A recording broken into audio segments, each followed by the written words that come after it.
Bonjour, alors le but de cette vidéo, c'est de vous parler de l'astigmatisme du dioptre plan.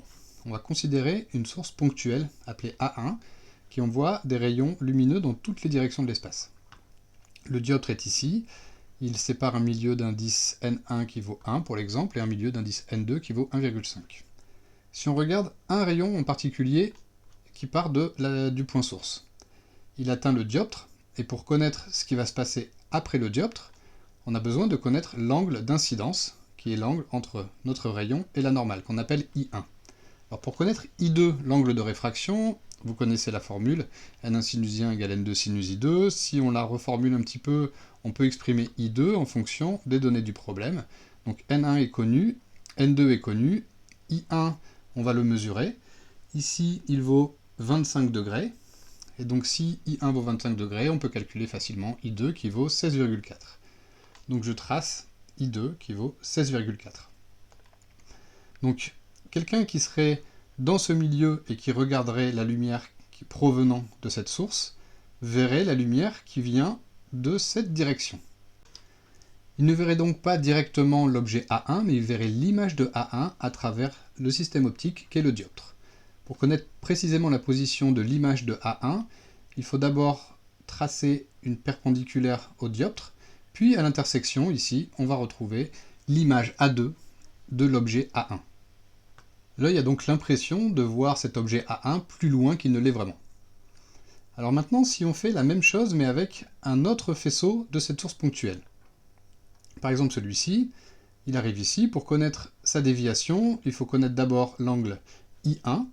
Donc ici, on peut lire que I1 vaut 52 degrés, ce qui nous donne un I2 de 31,7. On utilise toujours la même formule. Je trace I2 à 31,7. Et dans le prolongement du faisceau émergent, on va retrouver, à l'intersection avec cette normale, une autre image, A3, qui est différente de celle de A2. Et bien voilà, l'astigmatisme, c'est ça. C'est quand un objet ponctuel donne des images différentes à différents endroits, quand on considère des rayons différents qui partent de cette source ponctuelle. Alors maintenant que vous connaissez cette notion d'astigmatisme, je voudrais vous parler de la relation de conjugaison du dioptre plan, que vous devez connaître sous cette forme-ci. Alors, le point H ici, c'est la projection de A1 sur le plan ici qui forme le dioptre. Donc c'est les relations de conjugaison, ça permet de connaître la position de l'image connaissant la position de l'objet. Donc si on remet un peu dans l'ordre, on voit qu'on peut connaître la distance de H à A2 grâce aux indices de réfraction et la position de l'objet A1.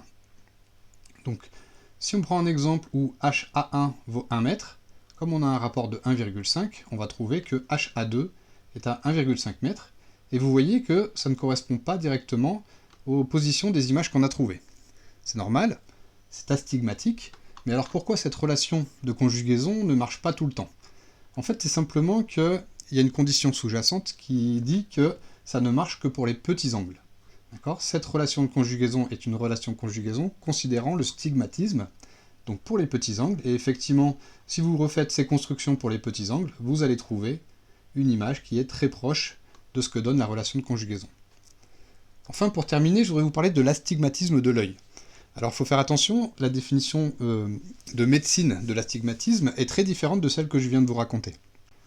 En fait, quelqu'un d'astigmate a une cornée et un cristallin qui n'est pas tout à fait symétrique, et donc la distance focale du système oculaire ici va être différente suivant que l'objet est plutôt horizontal, ou suivant que l'objet est plutôt vertical. Donc dans le pire des cas, tout l'objet sera flou, et puis si la personne accommode, elle pourrait voir l'horizontale nette mais la verticale floue, et inversement, la verticale nette et l'horizontale floue, mais pas les deux en même temps.